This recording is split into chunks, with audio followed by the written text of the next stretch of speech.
방문하고 14일간의 격리를 하고 특별히 위험한 국가들에 대해서는 그 격리 과정 자체를 더 강화시키면서 변이 바이러스 등의 국내 유입을 최대한 차단하는 조치가 보다 효과적이고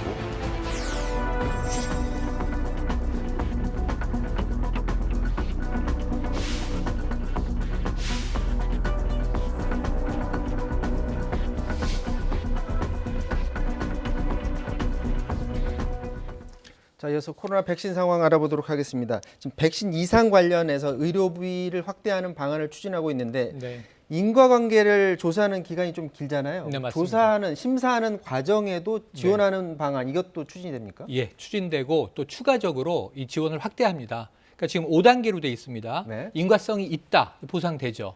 인과성이 있을 개연성이 높다, 보상됩니다. 네. 인과의 가능성이 있다, 이것도 보상됩니다. 5단계 중에 3단계는 보상이 돼요. 차등은 있지만 4단계는 인과성이 모호해요. 인과성이 낮다. 그런데 이 경우에도 자료 불충분으로 인과성이 낮다고 보는 경우와 다른 발병의 원인이 있을 가능성입니다. 5번째는 명백히 인과성이 없다. 이건 이제 보상 대상이 안 되는 거죠. 근데 이 4단계에서 자료 불충분인 경우에도 지원을 하겠다라는 얘기가 오늘 나온 거예요. 그래서 1인당 1,000만 원까지 지원이 되고 말씀하신 대로 정산 후에 보상이 되는 경우도 있고 그리고 사전 보상이 되는 경우도 있고 또 하나는 이미 지난번 9건 중에 4건의 보상이 이루어졌는데 기존에는 30만 원 이상만이었는데 개인 비용 30만 원 미만도 모두 다 이번에는 지원 대상이 되기로 됐습니다. 자, 해외에서 이제 조건부 승인을 받은 모더나 백신 과연 우리나라에서도 쓸 수 있는지 지금 네. 국내 허가 여부를 결정하는 절차가 진행 중인데 모두 3차례 검증 과정을 거칩니다.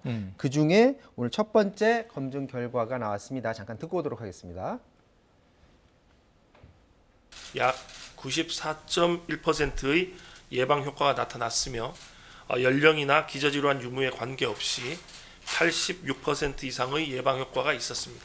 백신 접종 후 예측되는 이상 사례로 국소 반응은 주사 부위 통증이 가장 많았고 어림풋절 병증, 종창, 홍반으로 대부분 경증에서 중간 정도이며 발생 후 하루에서 3일 사이에 소실되었습니다. 현재까지 보면 예방 효과도 있고 안전성도 네. 괜찮은 것으로 지금 나오고 있는 네, 상황이죠. 그렇습니다. 지금 전 세계적으로 보면요. 그래도 새로 개발된 mRNA 백신, 이 전달체 백신이라고 하는 것이 기존에 좀 안정적으로 백신을 썼던 뭐 아데노바이러스를 통한 이 바이러스 벡터 백신, 우리가 알고 있는 아스트라제네카, 얀센, 노바백스 이런 것보다는 부작용이 좀 덜하지 않느냐 하는 이제 임상 결과들이 나오고 있는 겁니다.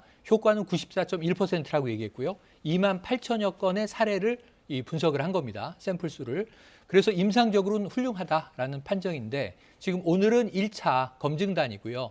이제 오는 13일에 중앙약사심의위원회에서 2차 검증을 하고 마지막 이제 최종 이 검증위원회가 판결을 내리게 되면 지금 이제 국내에서 4번째 승인이 되는 겁니다. 아스트라제네카, 파이자, 얀센 허가 났고요. 그리고 4번째가 모더나가 될 가능성이 큽니다. 이게 그런데 이제 최종 확정되게 되면 네. 우리나라에서 위탁 생산할 가능성도 있다라는 얘기도 그 나오는데 가능성이 나오기는 해요. 그런데 지금 mRNA 백신은 생산 과정이 굉장히 까다롭다는 겁니다. 그것 때문에 몇 나라 외에는 생산 기반이 현재는 없고 이 전혀 기반이 없는 나라에 생산 시설을 만들 경우에는 2년 이상 걸릴 것이다라는 얘기가 있는데 2년이면 네. 필요가 없는 거 아니에요? 그러니까 끝난 다음에 만들어지는 건가 뭐 이런 얘기도 나왔는데 우리나라 같은 경우에는 상당히 그래도 mRNA 백신은 세계적으로 최초거든요. 화이자, 모더나가. 근데 우리나라는 그것을 좀 1년 이내로 따라잡을 수 있다. 그래서 모더나도 우리나라의 위탁 생산을 이제 의뢰하고 싶어 하고 우리나라에도 이제 그런 기반 시설을 만들 수 있는 이 자신감만 있다면 이 부분은 이제 이 조속히 이루어질 가능성이 크게 보는데 아직은 확정적으로 발표가 나오진 않고 있습니다. 지금 뭐 미국 대통령이 지식재산권 관련해서 면제를 지지한다 이런 얘기도 네. 나오고 있어서 그 기대감은 지금 커지고 있는 그런 상황인데 만약에 위탁 생산이 된다면 지식재산권 면제가 돼서 국내에서 과연 대량 생산이 가능할까 이 부분에 대해서 국내 제약업체 그리고 김정기 고려대 약학대학 교수의 얘기를 잠깐 듣고 오도록 하겠습니다. 지금 미국에서 이제 지재권 관련 공개가 바로 이루어지더라도 국내에서 이제 해당 백신이 제조되고 접종되는 데는 상당한 시일이 요구될 것으로 생각이 됩니다. 방법을 기술은 하는데요. 그 방법대로 반드시 따라한다고 그래서 반드시 성공하는지는 않아요. 그러니까 거기에 기술되지 않은 숨은 어떤 테크닉, 그 우리가 흔히 얘기하는 노하우가 있거든요. 지금 종합적으로 들어보면 쉽지 않다라는 얘기처럼 들리는데. 네네, 쉽지는 않지만 그것을 그나마 우리나라만큼 극복할 수 있는 나라도 없다.